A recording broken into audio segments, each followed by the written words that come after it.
আসসালামু আলাইকুম, শুভ সকাল। আপনাদের সবাইকে স্বাগত জানাচ্ছি এখন টিভির নিয়মিত স্বাস্থ্য বিষয়ক অনুষ্ঠান আরোগ্য নিকেতনে। আপনাদের সঙ্গে আছি আমি ডাক্তার মোহাম্মদ তৈয়বুর রহমান রয়েল। আজকে আমরা যারা আমাদের স্বাস্থ্যনীতি তৈরি করেন, যারা বাংলাদেশের স্বাস্থ্যের দেখভাল করেন, তেমন একজনের সঙ্গে কথা বলবো।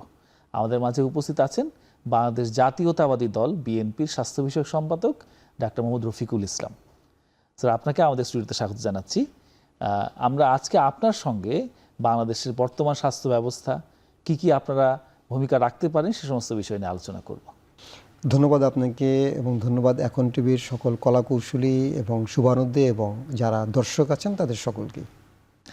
স্যার, প্রথমে আপনাকে ধন্যবাদ এবং অভিনন্দন জানাচ্ছি যে বাংলাদেশ জাতীয়তাবাদী দল এখন বর্তমানে ক্ষমতায় আছেন এবং আপনি তার একজন অংশীজন, সুতরাং আমাদের অভিনন্দন গ্রহণ করুন। একই সঙ্গে জানতে চাচ্ছি যে যেহেতু এখন আপনার দল বাংলাদেশের স্বাস্থ্যের নীতি নির্ধারণ করবেন এবং সেগুলোকে ইমপ্লিমেন্ট করবেন, সুতরাং আপনার দলের ভিশনটা কেমন এই স্বাস্থ্যের ব্যাপারে? পার্টিকুলারলি আমি যদি বলতে চাই, এবার আপনাদের নির্বাচনী ম্যানিফেস্টোতে যেটি ছিল সবার জন্য স্বাস্থ্য, এই সবার জন্য স্বাস্থ্যকে কিভাবে আপনারা প্রাসঙ্গিক করবেন? ধন্যবাদ আপনাকে। দেখেন, আসলে যেটা আমাদের সার্বজনীন স্বাস্থ্য ব্যবস্থা, যে সকলের জন্য যে সুস্বাস্থ্যের যে নিশ্চিত করাটা, সেটি করাটাই কিন্তু আমাদের মূল লক্ষ্য। এবং সেই মূল লক্ষ্যটা আমরা কিন্তু প্রথম থেকেই বলেছি যে এটি আসলে প্রাইমারি লেভেলে এবারে সবচেয়ে বেশি আমরা গুরুত্ব দিতে চাই। এবং প্রাইমারি হেলথ কেয়ার যেটা আছে সেটাকেই আমরা সবচেয়ে বেশি গুরুত্ব দিতে চাই। এবং প্রাইমারি হেলথ কেয়ারের গুরুত্বের উদ্দেশ্য হলো, আপনি যখন প্রাইমারি হেলথ কেয়ারটাকে সম্পূর্ণভাবে ডেভেলপমেন্ট করতে পারবেন, তখন কিন্তু আপনার যে সেকেন্ডারি বা টারশিয়ারি লেভেলে যে সমস্যাগুলো হয় সেগুলো কিন্তু অনেকাংশেই কাটিয়ে ওঠা সম্ভব। কারণ আপনি কি প্রিভেনশনের উপরে, তার মানে আপনি বেশি গুরুত্ব দিচ্ছেন। তার এই যে প্রিভেনশনের উপরে বেশি গুরুত্ব দিতে গেলে যে সকল পদক্ষেপগুলো যে নেওয়া দরকার, বিভিন্ন ধরনের পদক্ষেপ নেওয়া দরকার, সেগুলোকে পর্যায়ক্রমে যে বাস্তবায়ন করা, সেটি বাংলাদেশ জাতীয়তাবাদী দলের প্রথম থেকেই সেটি কিন্তু আমরা বলে এসেছিলাম। আমাদের যে 31 দফা কিংবা নির্বাচনী ম্যানিফেস্টো, সেগুলোতে আমরা পরবর্তী কিন্তু ডিক্লেয়ার করেছি। এবং সেই 31 দফা আপনি দেখবেন যে সেখানে কিন্তু বলা হয়েছে যে সার্বজনীন স্বাস্থ্য ব্যবস্থা, সেটিকে ডেভেলপমেন্ট করতে হলে যে সকলের জন্য যে স্বাস্থ্য ব্যবস্থা, সেখানে কিন্তু বলা আছে যে ন্যাশনাল হেলথ সার্ভিসের আদলে কিভাবে সকলের জন্য সার্বজনীন স্বাস্থ্য ব্যবস্থাকে ডেভেলপমেন্ট করা যায় সেটি কিন্তু বলা আছে সেখানে। এবং সেখানে কিন্তু এরকমও বলা আছে যে হেলথ কার্ডের মাধ্যমে কিভাবে সেটিকে সুনিশ্চিত করা যায় সেটিও কিন্তু বলা আছে। এবং আরও বলা আছে যে কতটুকু মানুষের আউট এক্সপেন্ডিচারটাকে কমিয়ে নিয়ে আসা যায়। এবং আপনি জানেন যে বাংলাদেশের যে আউট এক্সপেন্ডিচার খরচ, সেটি কিন্তু 70-এর উপরে। এবং সেখানে দেখা যাচ্ছে যে অনেকাংশে খরচটাই তাকে নিজস্ব বেয়ার করতে হয়। সেটাকে কীভাবে কমিয়ে নিয়ে আসা যায়, মানুষের জন্য স্বাস্থ্য ব্যবস্থাটাকে সহজলভ্য করা যায় এবং ডোর টু ডোর পৌঁছে দেওয়া যায়, মানুষের দ্বার প্রান্তে পৌঁছে দেওয়া যায়, সেই ব্যাপারে কিন্তু বাংলাদেশ জাতীয়তাবাদী দলের কিন্তু সেই সময়কার যে 31 দফা কিংবা পরবর্তীতে নির্বাচনী ম্যানিফেস্টোতে আরও ডিটেলসভাবে কথা এসেছে, সে ব্যাপারে কিন্তু আপনার নির্বাচনী ম্যানিফেস্টোগুলো সেগুলো দেখেছেন। সুতরাং এই ব্যাপারে করতে গেলে আসলে প্রাথমিক স্বাস্থ্য ব্যবস্থাকে যখন আপনি ডেভেলপমেন্ট করতে যাবেন, তখন আপনাকে ওইখানে পর্যাপ্ত জনবল নিয়োগ করতে হবে। এবং শুধু জনবল নিয়োগ করাই না, সেখানে আপনাকে দেখা যাবে যে বাজেটের যে অংশটা একটা বড় অংশ, এবং সেখানে দেখা যাচ্ছে যে বর্তমানে যে আমাদের দেশে বাংলাদেশে যে বাজেটের জিডিপির প্রায় দেখা যাচ্ছে যে 0.7 থেকে 0.82 এরকম একটু ইসে থাকে যে বাজেটের বরাদ্দ থাকে সেখানে, কিন্তু স্বাস্থ্য খাতে সেখানে কিন্তু আমাদের উচ্চ বিলাসী চিন্তাভাবনা আছে। যেমন কীরকম, সেখানে আমাদের বলা আছে যে আমরা জিডিপির 5% পর্যন্ত এখানে স্বাস্থ্য খাতে আমরা করতে চাই, জিডিপি 5% আমরা সেখানে নিয়োগ করতে চাই। তাহলে এবং ওয়ার্ল্ড হেলথ অর্গানাইজেশন কিন্তু সেই একই কথা বলেন। তাহলে আমাদের যে 5% নিয়োগ করাটা, this is very much challenging, হয়তো সেটা আপনি জানেন যে সেইটাকে আমরা আমরা পর্যায়ক্রমে কীভাবে সেটাকে করা যেতে পারে সেই ব্যাপারে কিন্তু আমাদের প্রস্তাবনা আছে। তো আমরা বাংলাদেশ জাতীয়তাবাদী দলের পক্ষেও থেকে আপনি জানেন যে আমরা স্বাস্থ্য সংস্কার কমিশনে যে প্রস্তাবনাটা দিয়েছিলাম যে স্বল্পমেয়াদী, মধ্যমেয়াদী, দীর্ঘমেয়াদী কী ধরনের পরিকল্পনা নিয়ে আমরা আগাতে পারি, সেই পরিকল্পনাগুলো কিন্তু আমরা সবসময় দিয়েছি। এবং সেখানে কিন্তু বাংলাদেশ জাতীয়তাবাদী দল যে সবসময় যে আন্দোলন সংগ্রাম করেছে, তার পাশাপাশি কিন্তু গঠনমূলক কাজগুলো করেছে। এবং আমরা কীভাবে সরকারে আসলে সরকার কীভাবে পরিচালনা করতে হয় সেই জন্যই কিন্তু আমরা সেটা কাজ করেছি। এবং যার কারণে কিন্তু এই দেশের মাটিতে পাড়া দিয়েই কিন্তু আমাদের দলের যে বর্তমান চেয়ারপারসন বা প্রাইম মিনিস্টার, তিনি কিন্তু বলেছিলেন যে উই হ্যাভ এ প্ল্যান। তার মাইন্ডটি কি? তার মাইন্ডটি হলো সে প্রথম থেকেই কিন্তু সেটি নিয়ে কাজ করেছেন এবং সেই ব্যাকগ্রাউন্ডে কিন্তু আমাদেরকে ট্রেন্ড আপ করেছেন।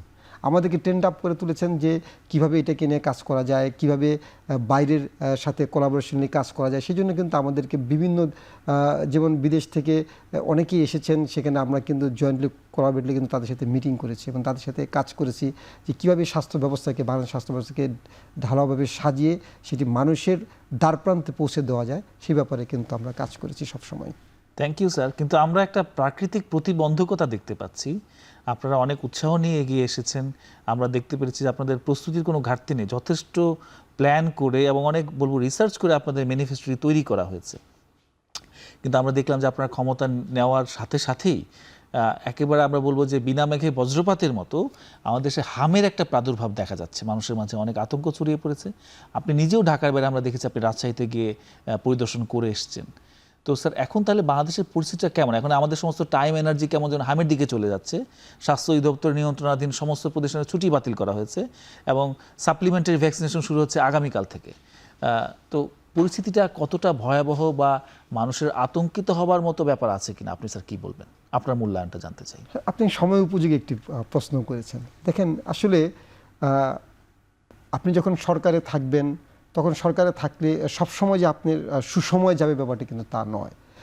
সেখানে বিভিন্ন ধরনের ক্রাইসিস হবে, সেই ক্রাইসিসকে কাটিয়ে উঠতে পারাটাই হলো একটি সরকারের সবচেয়ে বড় সার্থকতা। তাহলে আপনি এখন যে হামের প্রাদুর্ভাবটি হয়েছে সেটি কিন্তু এরকম না যে বিএনপি সরকার মাত্র এসেছে 1 মাসে, একটু সময় বেশি ধরে, এবং সেটি কিন্তু প্রাদুর্ভাবটা যখন শুরু হয়েছে সেটি কিন্তু আপনি খেয়াল করলে দেখতে পাবেন যে এই বছরের জানুয়ারিতে রোহিঙ্গা ক্যাম্পে 4 জানুয়ারি প্রথম কেসটি কিন্তু হামের উপরে ধরা পড়ে, এবং সেখানে কিন্তু সেটি ধরা পড়ার পরে সেটি কিন্তু কিভাবে এই জানুয়ারি গেল, ফেব্রুয়ারি গেল, আজকে মার্চ হয়ে এপ্রিলে চলে আসছি আমরা।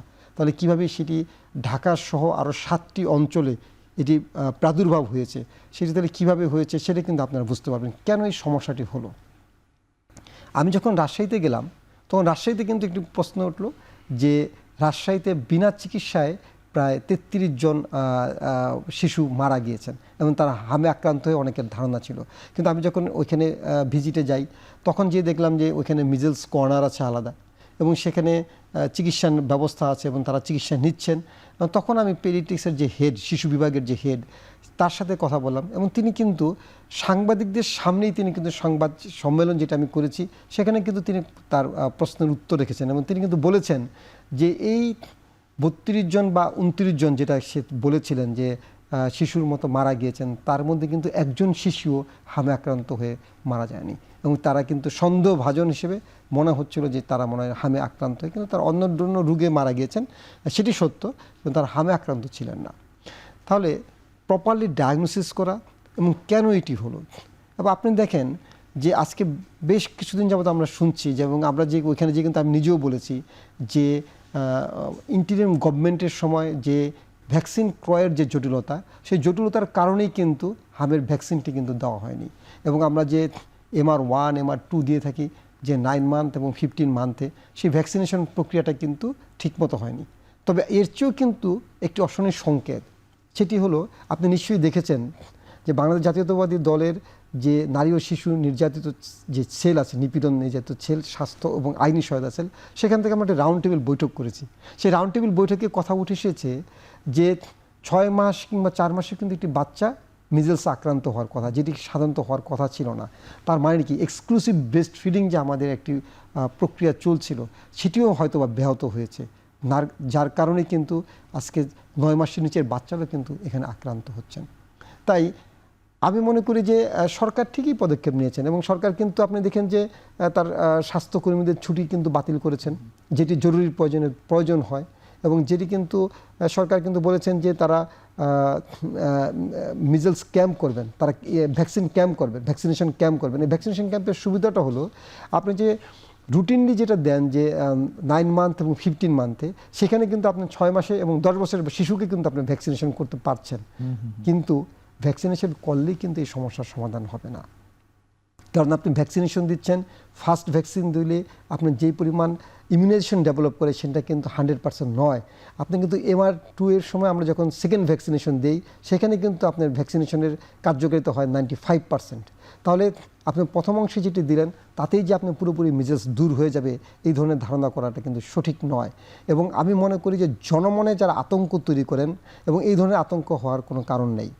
কারণ আপনি মিজেলস হয়েছে, প্রপারলি ডায়াগনোসিস হচ্ছে, আইসোলেশন করে ফেলেন। কারণ আপনি যদি আইসোলেশন না করেন, আমি যে কথাটি আপনাকে প্রথমেই বলেছিলাম যে প্রিভেনশন ইজ বেটার দেন কিউর, তাহলে আপনি যদি তাকে যদি প্রথমেই যদি আপনি আইসোলেশন করতে পারেন, কারণ আপনি জানেন যে হাম একটু অত্যন্ত সংক্রামক আছে এবং একজন থেকে এটি দেখা যাচ্ছে 12 থেকে 18 জনকে এটি ইনফেক্টেড করতে পারে। তাহলে এই 12 থেকে 18 জনকে ইনফেক্টেড করবে, সেটি যদি না করার জন্য আপনি প্রথমে যদি তাকে আইসোলেশন করতে পারেন তাহলে কিন্তু আপনার হামের এই প্রাদুর্ভাবটি কিন্তু অনেকাংশে কমে যাবে। এবং সেখানে কিন্তু আপনি যদি আরও ভ্যাকসিনেশন প্রক্রিয়াটি কিন্তু আপনি সুন্দরভাবে তারা যেটা বলেছেন যে এটা যদি চালু করতে পারেন তাহলে কিন্তু আপনার সম্ভব হবে এই যে হামের যে প্রাদুর্ভাবটা সেটাকে অনেকাংশে কিন্তু কন্ট্রোল করা। এবং এখানে অবশ্যই আমি মনে করব যে আমাদের যারা সমাজের যারা সোশ্যাল ওয়ার্ক করেন তাদের একটি দায়িত্ব আছে এবং বিশেষ দায়িত্ব আছে এই মিডিয়াগুলো। এবং মিডিয়াগুলো যদি তারা যদি প্রচার করেন যে এটিতে আতঙ্কিত হওয়ার কিছু নেই এবং কারা ভ্যাকসিন নেবে, কিভাবে তারা ভ্যাকসিনেশন প্রক্রিয়াটা করবেন। এবং শুধু এখানে আমি ভ্যাকসিন ক্যাম্প করলাম, কিন্তু ভ্যাকসিনেশন ক্যাম্প করে তাদেরকে প্রপার তদারকি করতে হবে যে ভ্যাকসিনেশন ক্যাম্পে প্রপারলি ভ্যাকসিনেশন দেওয়া হচ্ছে কিনা, প্রপার ওয়েতে দেওয়া হচ্ছে কিনা এবং কারা দিচ্ছে। এবং আমি স্বাস্থ্যকর্মী ভাইয়েরা, বিশেষ করে স্বাস্থ্যকর্মী ভাইয়েরাও কিন্তু দীর্ঘদিন যাবত একটা আন্দোলন করছিলেন এবং তাদেরকেও আমি রিকোয়েস্ট করব যে এই ধরনের আন্দোলন এখন আর করা যাবে না। কারণ এই ধরনের আন্দোলন করে আপনি যদি এখন জনগণের মধ্যে যদি আস্থাহীনতায় আপনি ভোগেন তাহলে আপনাকে কিন্তু জনগণ কিন্তু আস্থাহীনতায় নিয়ে আসবে। সুতরাং মানুষের সমাজের জন্য এই মুহূর্তে একটি ক্রাইসিস হয়েছে, সেদিকে ওভারকাম করার জন্য আপনি সরকারের সাথে আলোচনা করবেন এবং সরকারও এই ব্যাপারে এগিয়ে আসা উচিত, আন্তরিক হওয়া উচিত এইসব সকল স্বাস্থ্যকর্মীদের ব্যাপারে এবং তারা যেন ভ্যাকসিনেশন প্রক্রিয়াটাকে তারা যেন সফল করেন। তাহলেই সম্ভব হবে যে হামের যে প্রাদুর্ভাব হয়েছে সেটাকে আমরা কাটিয়ে ওঠা। Thank you sir. আমাদের একটা বিরতির সময় এসেছে, আমরা ছোট্ট একটা বিরতির পরে ফিরছি।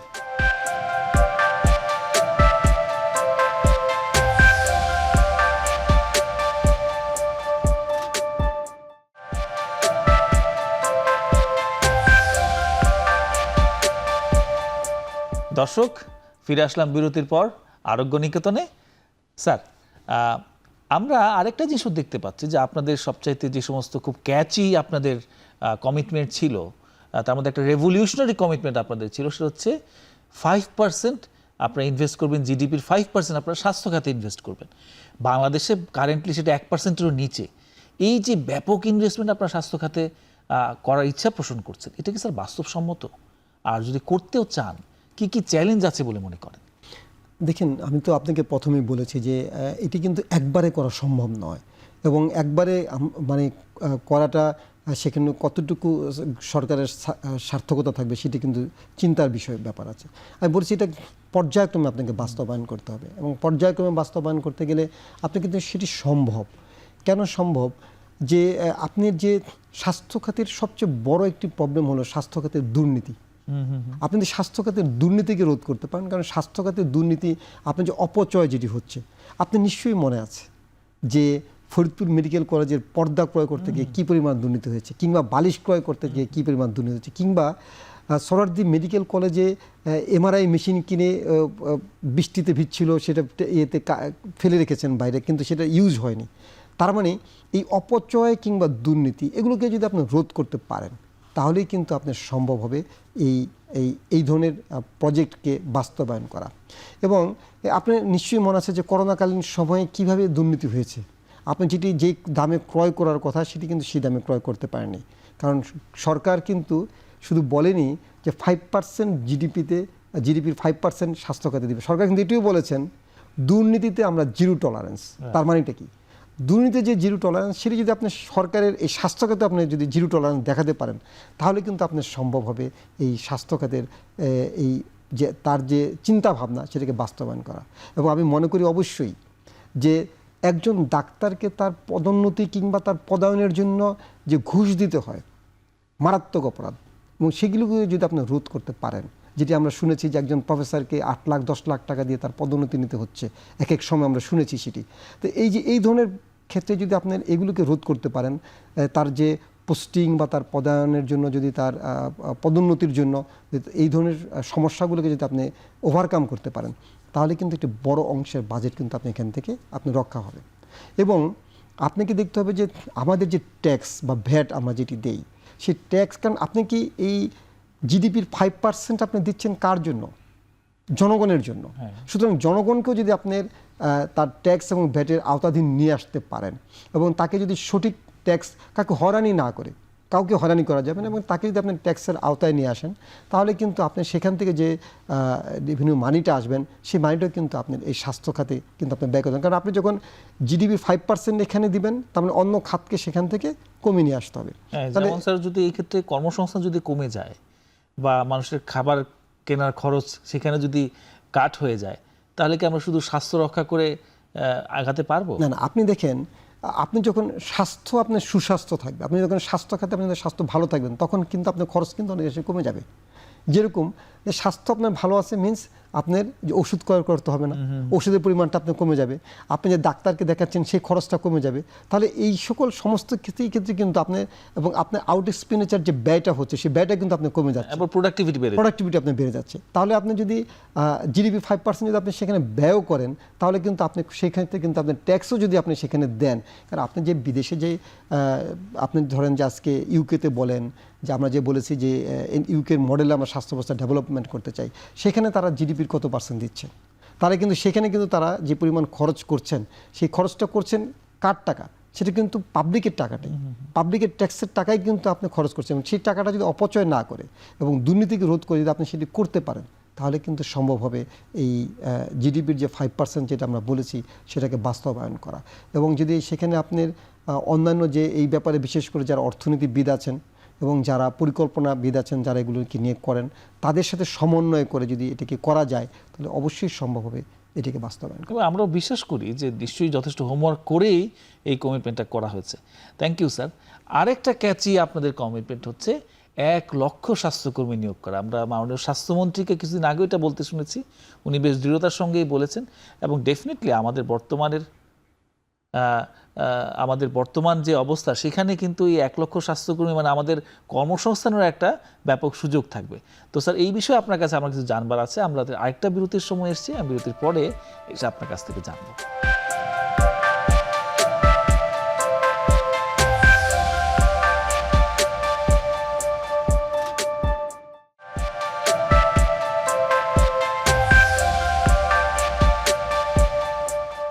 দর্শক, ফিরে আসলাম আরেকটা বিরতির পর। এখন টিভির নিয়মিত স্বাস্থ্য বিষয়ক অনুষ্ঠান আরোগ্য নিকেতনে, এবং আমাদের মাঝে উপস্থিত আছেন বাংলাদেশ জাতীয়তাবাদী দলের স্বাস্থ্য বিষয়ক সম্পাদক ডাক্তার মোহাম্মদ রফিকুল ইসলাম। স্যার, আমরা যে প্রসঙ্গে ছিলাম, এই যে 1 লক্ষ স্বাস্থ্যকর্মী নিয়োগ করার ব্যাপারটা, এর মধ্যে স্যার ডাক্তার থাকবে কি বা নার্স থাকবে কি, নাকি সবাই শুধু মাঠকর্মী হবেন?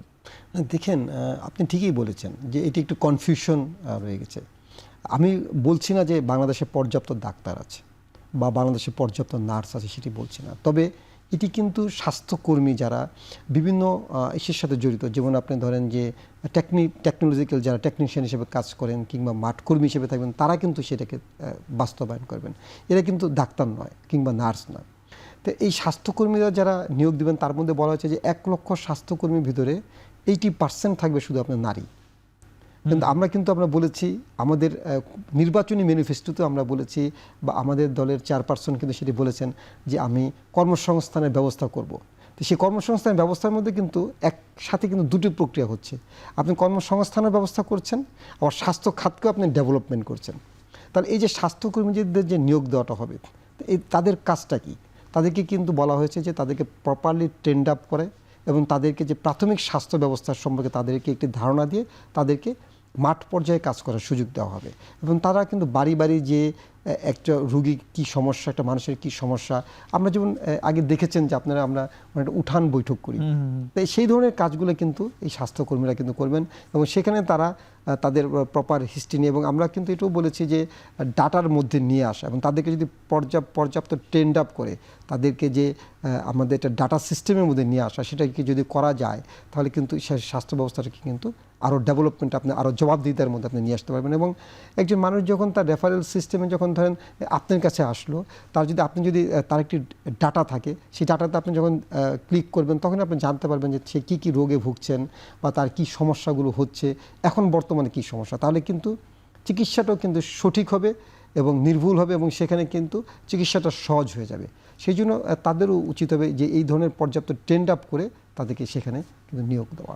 Thank you sir. এই প্রসঙ্গে একটু জেনে রাখি যে এই যে মাঠকর্মীর কথাটা বলা হচ্ছে, আমাদের তো এক্সিস্টিং কিছু মাঠকর্মী আছে, যেমন আমাদের হেলথ অ্যাসিস্ট্যান্ট আছে, আমাদের সিএইচসিপি আছে, তারপরে আছে ফ্যামিলি ওয়েলফেয়ার অ্যাসিস্ট্যান্ট। তো আমরা শুনতে পাচ্ছি যে এগুলোকে মার্জ করে একটা সার্ভিস করা হবে। সেই ক্ষেত্রে স্যার এই যে সংশ্লিষ্ট সার্ভিসে যারা আছেন সেইখানে কোনো রকম অসন্তোষ তৈরি হওয়ার সুযোগ আছে কিনা, বা আপনারা সেই সমস্ত যেই সংস্থাগুলো আছে, অর্থাৎ এই স্বাস্থ্যকর্মী, সিএইচসিপি যারা আছে, কমিউনিটি স্বাস্থ্যকর্মী বা এই পরিবার পরিকল্পনা কর্মী, সবার সঙ্গে কি স্যার আপনাদের সেই আয়োজন কি হয়েছে স্যার? দেখেন, এই ব্যাপারে তো আমরা বিভিন্ন সময়ে বিভিন্ন যারা স্টেক হোল্ডার আছে তাদের সাথে কিন্তু আমরা কথা বলেছি এবং স্টেক হোল্ডারদের সাথে কিন্তু আমরা রিপ্রেজেন্টেটিভ যারা বিভিন্ন ইস্যুতে কাজ করেন তাদের সাথে আমাদের ওইভাবে কথা হয়েছে এবং তারা কিন্তু এই ব্যাপারে যখন সমন্বয় করে আপনি কাজ করবেন, আপনি যদি একটা কমিউনিটি হেলথ ওয়ার্কারকে আপনি বাদ দিতে পারেন না, তারা তো কাজ করছেন, এক্সিস্টিং, তারা দে আর ওয়ার্কিং, তাদের অভিজ্ঞতাটা কিন্তু নতুন যারা নিয়োগ পাবেন তার চেয়েও কিন্তু তার অভিজ্ঞতাটা কিন্তু আরও বেশি। তো সুতরাং এদেরকে সমন্বয় করে যখন আপনি কাজটা করবেন তখন কিন্তু আমি মনে করি এই ধরনের কোনো অসন্তোষ থাকার কথা নয় এবং তারা যখন সমন্বয় করে যদি তারা কাজগুলো করেন, কারণ আমাদের তো একটা এক্সিস্টিং হেলথ সিস্টেম ব্যবস্থা আছেই, সেখানে আপনি সেটাকে ডেভেলপ করতে চাচ্ছেন, আপনি যে সিস্টেমটা আছে সেই সিস্টেমটাকে আরও ডেভেলপ করে আপনি মানুষের দোরগোড়ার স্বাস্থ্য ব্যবস্থাকে পৌঁছে দিতে চাচ্ছেন। তাহলে সেই এক্সিস্টিং স্বাস্থ্য ব্যবস্থাকে সবাইকে সমন্বয় করে আপনি এটাকে করতে হবে, কাউকে বাদ দিয়ে কাউকে মানে উঁচু নিচু ভেদাভেদ করে সেভাবে যদি আপনি যখন যাবেন করতে তখন কিন্তু কাজগুলোকে প্রপার লইলেও হবে না। এবং সে ব্যাপারে আমাদের যারা নীতি নির্ধারকরা আছেন এবং সে ব্যাপারে কিন্তু যার যার দায়িত্ব থেকে কিন্তু বিভিন্নভাবে কথা হয়েছে এবং সেখানে এই ব্যাপারে কিন্তু এখন পর্যন্ত কেউ কোনো অসন্তোষ বা কোনো আন্দোলন কিন্তু আপনি দেখেননি এবং তারা কিন্তু সেটা চেয়েছে এবং তারাও চাচ্ছেন। যেমন একটু অনেকের ধারণা ছিল যে কমিউনিটি হেলথ ওয়ার্কের সিস্টেমটাকে কি বন্ধ করে দিবে কিনা, না, এটা তো খুবই প্রশংসনীয় একটা ব্যাপার। এবং কিন্তু দেখেন কিন্তু এখানে কিন্তু বলা হয়েছে কোনো সিস্টেমকে কিন্তু বন্ধ করা হবে না এবং তাদেরকে তাদের এক্সিস্টিং জায়গায় রেখেই তারা তাদের কাজ করবে। সুতরাং এখানে মানে আশ্বস্ত হওয়ার ব্যাপার হলো এটি যে কাউকে কোন সময়কে নিয়োগ পেল বা কি কারণে হলো সেটাকে বাদ দিয়ে এই রাজনৈতিক বিবেচনা, টোটালি রাজনৈতিক বিবেচনার বাইরে রেখেই তাদেরকে তাদের বর্তমানে এক্সিস্টিং অবস্থায় রেখেই তাদেরকে এগিয়ে এসে মানুষের সেবারমূলক কাজ করার জন্য তাদেরকে আরও আগ্রহী করে তোলা, এটাই হলো এই সরকারের কাজ। অসংখ্য ধন্যবাদ। আমাদের আরেকটা বিরতির সময় এসছে, বিরতির পরে ফিরছি স্যার।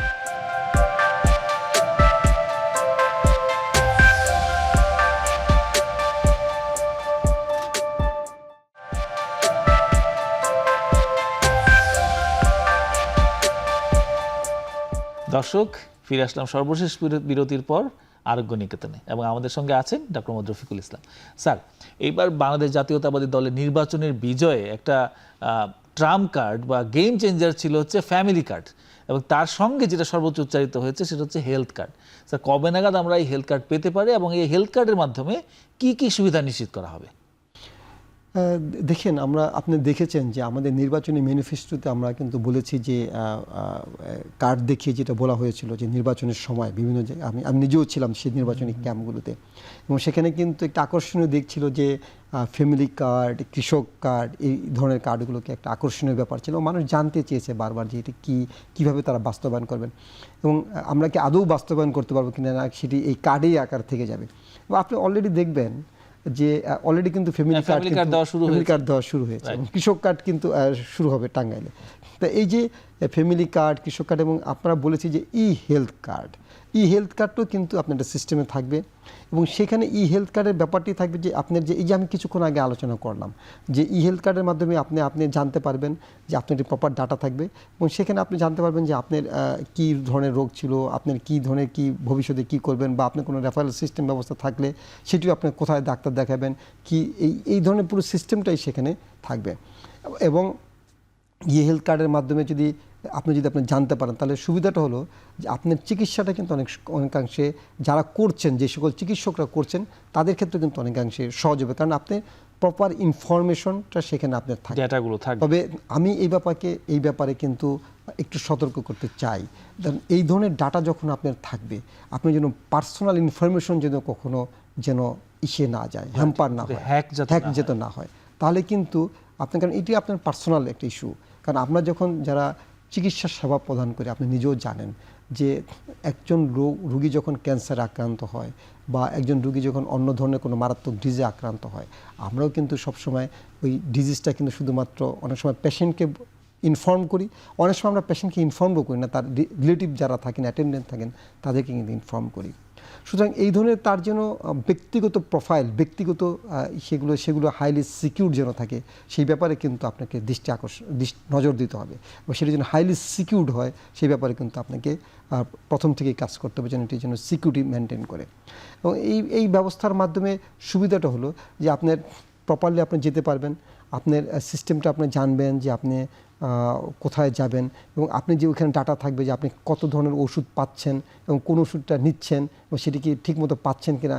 তার মানে আপনাকে জানতে পারবেন যে এখন যে আমাদের বলা হয় যে আমরা সরকার ওষুধ দিচ্ছে কিন্তু রুগীরা পাচ্ছে না, এই ধরনের একটি কমন কমপ্লেন কিন্তু এরকম আছে, সেগুলো কি কিন্তু আপনি কিন্তু এই হেলথ কার্ডের মধ্যে আপনি কিন্তু রোধ করতে পারবেন, এবং আপনি কিন্তু জানতে পারবেন যে প্রপারলি সে কী পরিমাণ ওষুধ পেল এবং সেটা কি প্রপারলি ডিস্ট্রিবিউশন হয়েছে, এটা বা এতজনের মধ্যে এটা হয়েছে কিনা। তাহলে সেই ইনফরমেশনগুলো কিন্তু আপনি ওই হেলথ কার্ডের মধ্যে আপনি সেই সিস্টেমের মধ্যে আপনি জানতে পারবেন। Thank you sir. এবার আরেকটা বিষয়, খুবই বার্নিং ইস্যু, যেমন এখন তো হাম চলছে, কিন্তু যেটা আমরা বিগত বছরগুলিতে দেখেছি, প্রতি বছরই ডেঙ্গু খুব আশঙ্কাজনকভাবে বেড়েছে, অনেক মৃত্যু হচ্ছে। তো আর কয়েক মাসের মধ্যেই কিন্তু আবার ডেঙ্গু তার স্বরূপে ফিরে আসবে। তো আপনার প্রস্তুত কিনা স্যার এই ডেঙ্গু মোকাবেলায়, মশক নিধনে? আপনি কিন্তু অলরেডি দেখেছেন যে আমাদের মাননীয় প্রধানমন্ত্রী তিনি কিন্তু কি বলেছেন যে ডেঙ্গু এবং চিকুনগুনিয়ার ইয়েতে কাজ করার জন্য, এবং তারপরেই কিন্তু যে ঢাকা সিটি উত্তর এবং দক্ষিণের প্রশাসকবৃন্দ কিন্তু তাদের ইয়েগুলো ভিজিট করেছেন, যে সেখানে মশা যে মারার যে মেডিসিন সেটি পর্যাপ্ত আছে কিনা বা কী আছে কিনা। এবং আপনি এটি দেখেন, আমাদের জন্য এটি দিস নট আ চ্যালেঞ্জিং, কারণ আপনি নিশ্চয়ই খেয়াল আছে আমরা তখন সরকারে ছিলাম না, আমরা আন্দোলন করছি এক পাশে, আবার আরেক পাশে কিন্তু আমরা গঠনমূলক কাজ করেছি। যেন আমরা সারা ঢাকা শহর নয়, শুধু সারা বাংলাদেশেই কিন্তু আমরা মানুষের মাধ্যমে লিফলেট বিতরণের মাধ্যমে মানুষকে সচেতন করেছি, এবং আমরা কিন্তু বাংলাদেশ জাতীয়তাবাদী দলের পক্ষে থেকে আমি নিজেই সেই লিফলেট ছাপিয়ে আমাদের মাননীয় প্রধানমন্ত্রী, বর্তমান প্রধানমন্ত্রী, তখনকার আমাদের দলের ভারপ্রাপ্ত চেয়ারম্যান ছিলেন তিনি কিন্তু তার নির্দেশেই এবং তার পরিকল্পনাতে কিন্তু সেটি আমি নিজেই বাস্তবায়ন করেছিলাম। এবং সেখানে কিন্তু ঢাকার ম্যাক্সিমাম ওয়ার্ডে আমরা নিজেরা গিয়েছি, সেখানে মানুষের মাধ্যমে সচেতনমূলক কাজ করেছি, টব এগুলো পরিষ্কার করা, কিংবা মেডিসিন যেটা আপনারা জানেন যে আমরা সেখানে বিভিন্ন যে খাল আছে সেগুলোকে পরিষ্কার করা, সেই কাজও কিন্তু আমাদের স্বেচ্ছাসেবক বাহিনী, স্বেচ্ছাসেবক দলের নেতৃবৃন্দ কিন্তু করেছিলেন। সুতরাং আমাদের এখানে কিন্তু যথেষ্ট প্রস্তুতি আছে, কিন্তু প্রস্তুতি ইমপ্লিমেন্টটা সেটা করাই হলো সরকার। আগে যেটা আমরা দল হিসেবে করেছি সেটা সরকার হিসেবে এখন বাস্তবায়ন করা, সরকারের দায়িত্বটা অনেক বেশি। এবং ইনশাল্লাহ সরকারের পাশাপাশি বাংলাদেশ জাতীয়তাবাদী দলও আছে এবং দলের একনিষ্ঠ কর্মীরা সেখানে আছেন, এবং তারাও সেখানে এই ব্যাপারে যথেষ্ট সচেতন। এবং যেহেতু প্রধানমন্ত্রী এটা বলেছেন কিছুদিন আগেই যে বিশেষ করে ডেঙ্গু এবং চিকুনগুনিয়ার ব্যাপারে যেন আপনারা সাবধানতা অবলম্বন করেন, সুতরাং আমরা কিন্তু এই ব্যাপারে যথেষ্ট সচেতন। এবং আপনাকে এটুকু বলতে পারি যে বাংলাদেশ জাতীয়তাবাদী দলের পক্ষ থেকে খুব শীঘ্রই হয়তো আমাদের সেই প্ল্যানগুলো আপনারা দেখতে পাবেন। স্যার অসংখ্য ধন্যবাদ। আমরা আমাদের অনুষ্ঠানের প্রায় শেষ পর্যায়ে চলে এসেছি। স্যার আপনি জনগণের উদ্দেশ্যে কিছু বলতে চান কিনা আপনাদের হেলথ ভিশন নিয়ে, বা আপনাদের জনগণের কাছে কি আহ্বান থাকবে আপনাদের সহযোগিতার ব্যাপারে? দেখেন, অবশ্যই সেখানে আমি মনে করি যে অনেক ইস্যু আসবেন এবং অনেক কিছু আসবে, সেখানে আতঙ্কিত হওয়ার কিছু নেই। এবং আপনি বর্তমানে যে হামের হোক কিংবা ভবিষ্যতে যদি এই ধরনের কোনো রোগ হয়, আমরা করোনাকালীন সময় সেটা দেখেছি যে কিভাবে আমাদের সেটাকে প্রতিরোধ করতে হয়। এবং আমি অসংখ্য ধন্যবাদ জানাবো যে এই দেশের সীমিত যে আপনার সীমিত সামর্থ্য বলতে পারি, কিংবা স্বল্প আপনার যে আমাদের যে বাজেট, তার মধ্যেও কিন্তু আমাদের যারা সমাজকর্মী কিংবা ডাক্তার, নার্স এবং মেডিকেল প্রফেশনের যে সকল যারা আছেন, জড়িত আছেন, তারা কিন্তু দিন রাত পরিশ্রম করে কিন্তু তাদের এই ধরনের ক্রাইসিসকে সাকসেস করেছেন। এবং করোনাকালীন সময় আপনি নিশ্চয়ই মনে আছে ডাক্তাররা কত কষ্ট করেছেন, কত পরিশ্রম করেছেন, এবং কত ডাক্তার আমাদের তখন শহীদ হয়েছেন। তো সেই ডাক্তাররা কিংবা আমাদের নার্সরা বা এই পেশার সাথে যারা জড়িত আছেন, তারা যদি একটু এগিয়ে আসেন, তাহলে কিন্তু আপনি যে কোনো ক্রাইসিস আমরা কিন্তু কাটিয়ে উঠতে পারি। এবং আমাদের উচিত এবং সরকারেরও উচিত এই ধরনের কাজে যারা মানে প্রশংসার যোগ্য হয়েছেন, যারা প্রশংসিত হয়েছেন, তখনকার সরকার হয়তো তাদেরকে দিতে পারেনি। বর্তমান সরকারের উচিত হলো করোনাকালীন সময়ে ওই সময় যারা কাজ করেছেন তাদেরকেও কিন্তু পুরস্কৃত করা এবং তাদেরকে মনে রাখা। তাহলে কিন্তু আপনি যেমন সরকার বলেছেন যে ওই সময় আন্দোলন সংগ্রাম করতে গিয়ে যারা শহীদ হয়েছেন, আহত হয়েছেন, তাদের ব্যাপারে সরকার কিছু করবেন। অবশ্যই যারা এই সকল প্রশংসিত কাজ করেন তাদেরকেও পুরস্কৃত করা কিন্তু সরকারের দায়িত্ব, এবং তাহলে কিন্তু সম্ভব হবে এদেশের সার্বজনীন যে স্বাস্থ্য ব্যবস্থা, সরকারের যে চিন্তা ভাবনা, সেটিকে বাস্তবায়ন করা, এবং সেই ব্যাপারে সকলের সহযোগিতা দরকার। এবং একদম একটা সোসাইটির যারা নিচের থেকে শুরু করে উচ্চপদস্থ যারা কর্মকর্তা আছেন বা যারা সোসাইটির হাই সোসাইটিতে বসবাস করেন, তাদের সকলকে এগিয়ে আসা উচিত যে এদেশের স্বাস্থ্য ব্যবস্থাকে মানুষের পাশে কীভাবে দাঁড়ানো যায়। অসংখ্য ধন্যবাদ স্যার, আপনার অত্যন্ত ব্যস্ততম সময় থেকে আমাদের কিছুটা সময় দেওয়ার জন্য। দর্শক মণ্ডলী, আপনাদেরকেও ধন্যবাদ। আমরা আশা করব বাংলাদেশ জাতীয়তাবাদী দলের হাত ধরে তাদের যে সমস্ত স্বাস্থ্য বিষয়ে তাদের যে সমস্ত কমিটমেন্টগুলো ছিল সেগুলো বাস্তবায়িত হবে, এবং আমরা সত্যিকার অর্থেই সবার জন্য স্বাস্থ্য সুনিশ্চিত হবে। আমরা সেই দিনের প্রতীক্ষায়, এবং পরবর্তী পর্বে আপনাদের সঙ্গে দেখা হবে। আসসালামু আলাইকুম।